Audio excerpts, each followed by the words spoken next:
It's Tuesday, May 30th, and this is now on HNN. I heard several gunshots. Seen a crowd of people running through here. 9 people shot at a popular tourist spot in Florida. I'm Christian Benavides in Hollywood Beach with the latest on the investigation. Trial for the HPD officers allegedly involved in a horrific car crash in Makaha has been pushed back. Hurry, it's going under! Another tourist following GPS directions mistakenly drives a car into a Kailua Kona harbor. And I want to make a little announcement. These stories, plus our Hawaii News Now family, is growing. Details coming up on This Is Now.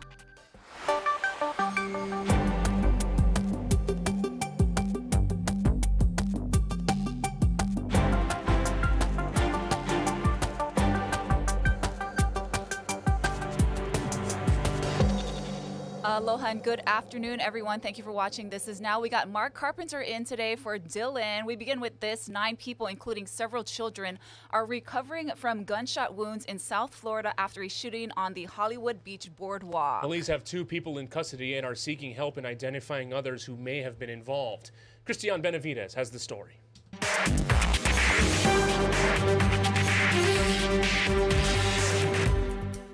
Police in Hollywood Beach, Florida have released surveillance video as they search for suspects involved in Monday's mass shooting. One person of interest is seen in a yellow hoodie. Another has on a gray sweatshirt. 2 suspects are already in custody. And they were arrested on weapons charges. At this point, we do need the community's help. We are looking for 3 individuals who we believe may be related to the shooting. It all unfolded with the beach crowded for Memorial Day. Shortly before 7 p.m., gunfire sent people running for cover. 9 victims with gunshot wounds were rushed to local hospitals, including several children. You could see parents dragging their kids on the floor just trying to get behind the wall and take cover. Kayla Buzon and her family are staying at this beachfront hotel, steps from where the shots were fired. And this whole time we're looking out the window, you can see the people that were shot just laying down on the floor. I mean, that's not something you really want to see on Memorial Day weekend with your family. This popular beach area is opening again while the investigation moves forward. Police believe the shots were fired after 2 groups were involved in some type of argument. You wonder, what kind of people our society is raising for them to be so, so inclined to act in such a criminal way. Mayor Levy said 5 weapons have been recovered, 2 of them stolen. Christian Benavides, CBS News, Hollywood Beach, Florida. Trial has been pushed back to late April for the 4 HPD officers accused in a 2021 pursuit, crash, and alleged cover-up in Makaha that injured 6 people inside a car, including a 14-year-old who was paralyzed for months. All 4 officers pleaded not guilty in March. Trial had originally been scheduled to begin this week. On the Big Island, a driver forced to swim to safety after her SUV went into the water at Honokohau Harbor. Hurry, it's going under! Hurry up and get out! Good Samaritans on a nearby boat were on hand to assist the driver, who they say is an out-of-state visitor. The driver told her rescuers that she was following GPS directions when she took a turn down a boat ramp. She apparently thought the water was a big puddle. She did take some time. She ended up grabbing her backpack, her purse, all of her belongings that she could grab before she got out. And I'm kind of frustrated with it because I know that as soon as it starts to actually go underwater, she's in trouble. But she finally started to move her way out. So we were able to just toss her a floating device and she was able to climb on board our boat.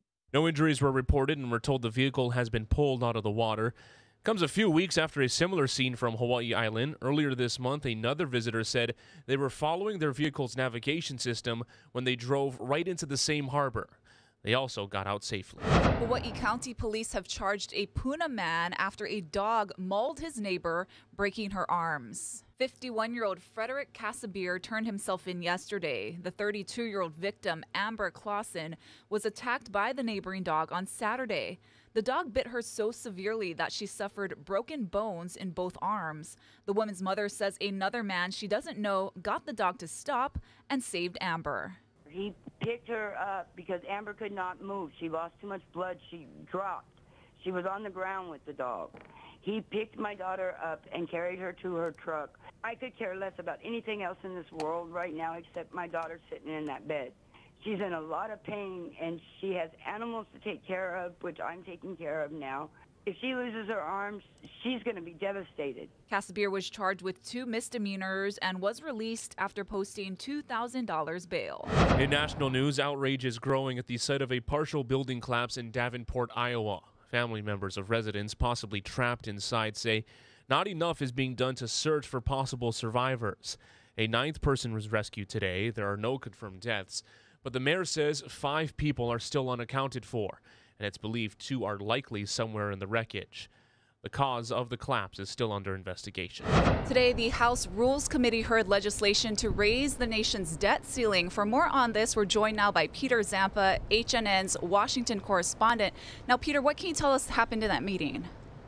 Yeah, so Ashley, this meeting is actually still going on Capitol Hill behind me. And this meeting is really to take a look at this legislation and to vote on what's called the rule, which basically just says they can move forward toward a full House vote. And now this is Democrats and Republicans questioning actually their colleagues from both sides of the aisle, a Democrat and 3 Republicans, all who played a part in crafting this bipartisan legislation, this negotiated deal between the White House and Speaker Kevin McCarthy's teams. But really a lot of the same talking points that we've heard, each side bashing the other. Republicans saying it took Biden too long to come to the negotiating table.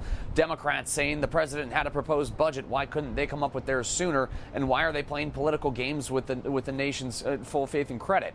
So a lot of the same talking points we've been hearing. But at the end of the day, it's about legislation that does have bipartisan support in a widespread manner. However, a couple of interesting dynamics in this committee. We do have at least 2 Republican no votes sitting on this committee. Ralph Norman from South Carolina and Chip Roy from Texas both said they would vote no on this piece of legislation because it doesn't go far enough. So it just shows a symptom of a broader issue that some of the fringes of each party are really objecting to this piece of legislation. It's just a matter of whether that moderate middle that does have hundreds and hundreds of votes can come through tomorrow night to send this legislation to the Senate. So Rules Committee first step, tomorrow night the big vote. Right, and are the negotiators confident they have enough votes for this bill to pass? Yeah, they are still whipping their respective sides. Now the White House is letting leaders on the ground here on Capitol Hill do a lot of the whipping on the Democratic side. However, for Republicans and Speaker Kevin McCarthy, that's what he's been doing all day today, and that's what he'll continue doing tomorrow. It's a real test for him because, again, it's likely that enough Democrats can come over to support this legislation and get this legislation through. However, for Speaker Kevin McCarthy, if he doesn't have these conservatives on this, and if that number continues to grow, that could be a real test of his leadership to see how effective he can be as Speaker moving forward. So he'll continue to try to get more of these conservatives on board and say, hey, look, this is a historic piece of legislation. We're getting a lot of the cuts we sought. We had to come together with Democrats to get a compromise bill. This is what it looks like. Now let's move forward. All right. And Peter, what will happen if this bill does not pass tomorrow?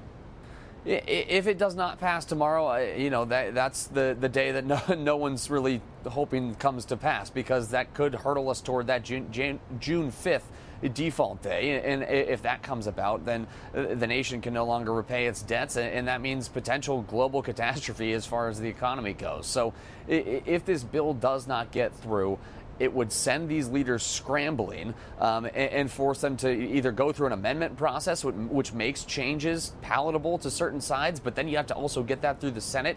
So if it does not get through tomorrow night, it could really unravel things. We'll have to keep an eye on whether those amendments come to pass at any point or whether this clean bill can get through. All right, HNN's Washington correspondent Peter Zampa joining us this afternoon. We appreciate the time, Peter. The U.S. military is crying foul after a Chinese fighter jet performed a, quote, unnecessarily aggressive maneuver while intercepting a U.S. Air Force aircraft over the South China Sea.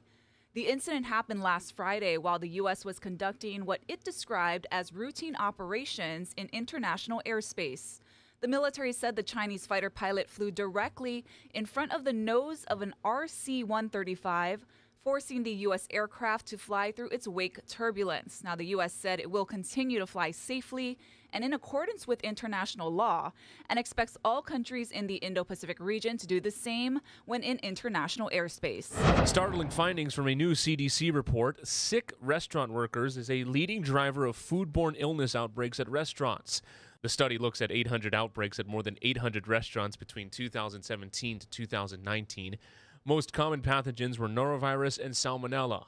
Research shows that fewer than half of workers were offered paid sick leave, and it's recommended that providing sick leave would help curb contamination. Happening today, Hawaii County Mayor Mitch Roth will host a public town hall in South Kona. It's the first in a series of events aimed to connect the mayor with the public and provide updates to the community on county matters. Tonight's event is from 6 to 8 p.m. at Yano Hall on Mamalahua Highway. The town hall will be aired live on Naleo TV Channel 55 and live streamed on Mayor Roth's Facebook page. Details on future town halls will be available after tonight. Well, such a spectacular time for Hokulea as it gears up for the Moana Nui Akea voyage. Mahea Lonnie Richardson back in studio after spending a week in Alaska following the crew. Gosh, just the images you've been posting are dazzling, and the story that ran last night was wonderful.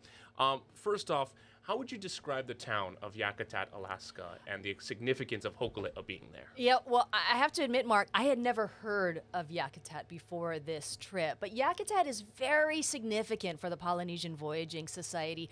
Hokulea has never been there, but the relationship goes back to the 1990s. And this is because Byron Malat, who is a cultural leader, a political leader, donated 2 logs to the Polynesian Voyaging Society back in 1990 so they could build Hawaii Loa. And that was the second canoe that was built out of all natural materials. So for Nainoa Thompson, who's the president and Po Master Navigator of PVS, the Malat family is ohana for him. Yeah, and Hokulea continues to reach these new milestones. It must have been really kind of an emotional experience for Nainoa being there. It sure was. In fact, it was an emotional experience for everyone involved, from the Malat family to the crew. We saw a lot of tears.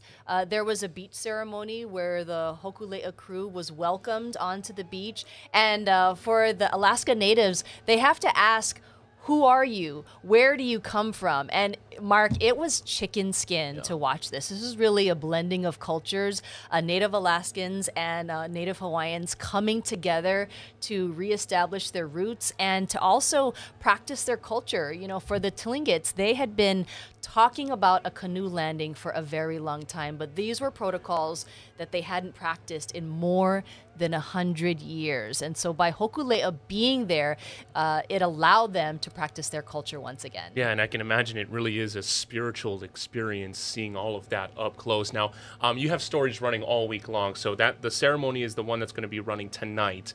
Later this week, we're also going to be seeing just the footage of Hokulea right next to the glacier. So, I know this story is running later on, but just how would you describe just seeing the glacier up close and being on Hokulea? Well, you know, it's really out of place, Yeah. obviously. This is the most north Hokulea has ever gone.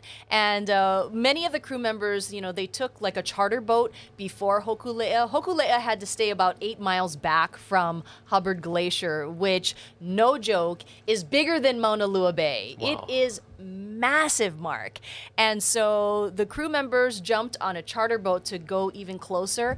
And what we saw sheets of ice called calving. It goes crashing into the ocean and causes what looks like tsunami waves when the ice pushes the water. It is simply incredible. It is truly wild Alaska. Yeah, the sounds and just the memories of a lifetime. Mahea, thank you so much. When can we catch these stories? Because this really is footage that we don't want to miss. This is going to be all week on Hawaii News Now. That'll be KGMB and KChanel at 5 and 10. And of course, on our website, hawaiinewsnow.com. All right, sounds good. Mahea, great to have you back home as we follow Moana Nui Akea. The city is making some changes at a popular spot in Waikiki that some say attracts a bad crowd late at night. Kuhio Beach Park will be closed longer during those overnight hours. Casey Lund has more. Aloha from Waikiki and Kuhio Beach Park, which is such a popular area for both tourists and residents alike, is going to see a small change, but many folks are hoping it could make a big difference. Essentially, that stretch of beach that goes from Kapiolani Park, the end there where the beach courts are, all the way down to the HPD substation beyond the Duke Kahanamoku statue, will change from closing from 2 a.m. to 5 a.m. to now 12 a.m., midnight until 5 a.m. That couple of hours could make a big difference. I want to talk to Rick Egan from the Waikiki Improvement Association. This didn't necessarily come from your group, but you support it.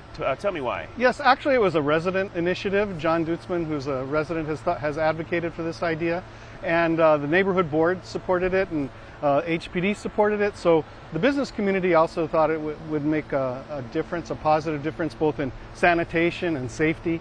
And we've all been working together on Waikiki Safe and Sound, or Safe and Sound Waikiki, for the last 8 months or so, and it's made a big difference. I wouldn't say that we've accomplished all our goals, but we've certainly gotten a good start on being able to address some of the chronic crime and troublemakers that were plaguing Waikiki prior to that. And you know, just at the time that I've been reporting in this city, Honolulu, I feel like I've talked to different groups of stakeholders in Waikiki, the city, the hotels, the businesses, residents, surfers, improvement districts like yours. It seemed like maybe people had different ideas, goals, or at least directions they were going in. Has that changed in recent years, and why? Yes, I think that we've done a lot to work together. This was really an initiative that came out of the Visitor Industry Coalition that Mufi Hanneman chaired from his role as the head of the HLTA, the Hawaii Lodging and Tourism Association. And all the business associations were part of this group, but we always included the residents, the city, and of course HPD. And out of that came this idea for Waikiki Safe and Sound, which was announced back in September. Steve Alm, the prosecuting attorney, has been the lead on that. And through his efforts, the major efforts by HPD, and then the cooperation of the courts to making sure that we can get these chronic troublemakers off the street, has been tremendous. I mean, our geographic restrictions, which were almost non-existent prior to Safe and Sound, there's over 50 on geographic restriction today. Meaning that they have to stay out of Waikiki if they Correct. have that repeat That offense. part of their court sentence, instead of just going to jail for one day, is they have to stay out of Waikiki for an X period of time. Yeah, very good. Rick Egan with us from the Waikiki Improvement Association. We'll have more information. Unfortunately, I don't have an exact date for when those closure changes are going into effect, but the city told me today that it will be sometime this week. They'll notify HPD and make that formal announcement. Check for the latest online at hawaiinewsnow.com. We'll send things back to you for now. Thank you, Case. And this just in, North Korea has launched what it calls a space satellite, prompting emergency alerts and evacuation notices in South Korea and Japan. Now, in Seoul, air raid sirens wailed as the city issued a warning, asking citizens to prepare for potential evacuations. And in Japan, the government also issued emergency warnings over its broadcasting systems. Now, North Korea says it's launching its first military reconnaissance satellite to boost monitoring of U.S. activities. So we'll be following this story. Stay with us on air and online for any new details that emerge. Let's take a look outside right now through our tower cam. Sunny, gorgeous, stunning right now as summer is just around the corner. Let's get a look at the forecast ahead. Let's check in with Guy Hoggy. We're in for a pretty nice day. However, we are tracking this bit of moisture here to our south. It's expected to bring in more rain by this afternoon for mainly Kona side and maybe to some extent even Maui. But there's likely to be some pop-up showers too, it looks like, by this afternoon. And then tomorrow morning, we'll see the normal trade wind showers affecting windward sides. But you can see there's not much rain after that. And whatever rain comes in during that time period over the next several days, expected to be light, except again for the Kona side of Hawaii Island. They could see some afternoon pop-up thunderstorms, some spotty downpours here and there. But the rest of the state, maybe some wind-winded Mauka showers this afternoon. Otherwise, we're in for a beautiful day. And the trade winds will hold firm today, tomorrow. Actually, now it's been extended to Saturday. And that means great air quality, comfortable humidity levels. However, starting on Sunday, the first part of next week, the winds slow down. And when the winds slow down, humidity levels rise, and we could even get some pop-up afternoon showers. Guy, and from what he talked about, sounds like good golf weather, sounds like good beach weather, sounds like good fishing weather. enjoy some time outside. But taking a look at what is trending online right now, how about this story? A beluga whale speculated to be a Russian spy has now entered waters off Sweden. Now, the organization One Whale has been tracking the animal. Yes, it is what it sounds like. It is a beluga whale, not some machine here. First appeared on the international stage in 2019 after being spotted with a harness made for camera mounts. Oh, wow. Now, Yep, there it is. Norway officials allege the Russian Navy has been known to train belugas to conduct military operations before. It's obviously trained because look how friendly it is. Yes, and beluga, a cute spy, right? Not what you expect. Right, right. What a development there. I love that. Well, this is interesting. So more countries obviously are getting their people to space. And the State Department today released a document outlining strategy for space diplomacy. So the 25-page report calls for building international partnerships and a rules-based international order for outer space. Low Earth orbit is becoming increasingly congested. That's where satellites necessary for communication generally fly. China also making big strides in space. Beijing announced yesterday it plans to put people on the moon by 2030. Eventually, Mark, they're going to have rules for tourism because a lot of people are doing that too. It really is the next frontier. I mean, we've been doing these stories now for the last couple of years and seeing the developments, what is happening with, you know, the quick trips to the moon, the commercial flights. So, yeah, I mean, the space race is back on, and it is back in full force. That's right. Some changes on the way to announce for the college application process. Now, this is something that really stands out. So the common application, which is used by thousands of colleges across the country, says it will be allowing schools to hide information about a student's race and ethnicity. Now, experts say the decision could diminish the number of Black and Hispanic students in higher education. Questions about race and ethnicity are optional questions on the Common App. That's not expected to change. The Common App also lets schools hide information about an applicant's test scores, birthday, gender, and social security number. That is concerning. Yeah, and you know, just seeing, I mean, this was just wrapped up college application time, so keep an eye on kind of just what could unfold in the coming months. Yeah. All right. How about some good news, you guys? So our Hawaii News Now family is growing. A big announcement was made this morning on Sunrise. Check it out. I'm gonna be a mom.